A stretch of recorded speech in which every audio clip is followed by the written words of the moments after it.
So Carolyn, I know what motivated me. I became very excited about giving my bit back to nature and actually providing something for bees, which I understand are under threat. But why do we want everyone doing this? I mean, I can see why, but why don't you list out the reasons for me? A lot of people are planting wildflowers at the moment because they're concerned about insect populations.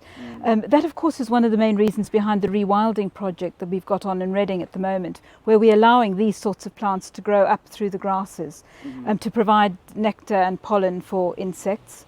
And that is a very good reason to have it in your garden, because bee populations, as you say, are under threat. They've reduced substantially, and we do need to provide habitat for wild bees.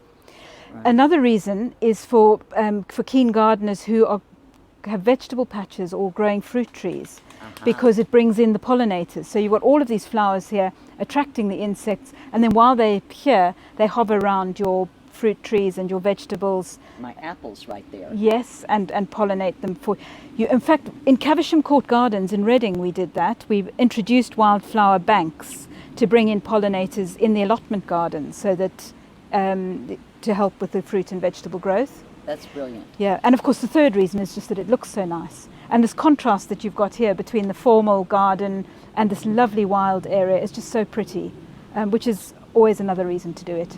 Yeah, no, absolutely, absolutely. You may find at the end of the season that it just all dies down and is less interesting. Right. But don't worry, next spring it'll all come back.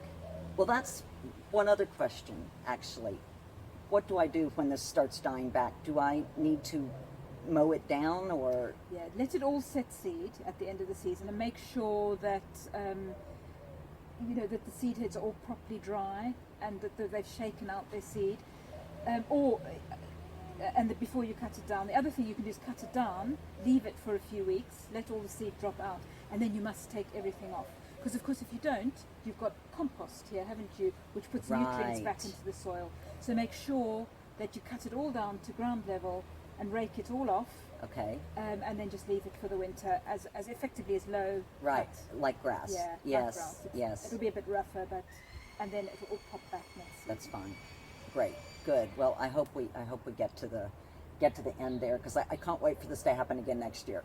So thanks so much for coming and sharing some tips with me. It's really been a great venture, and I'm just hoping that more people do it. So do I. Yeah.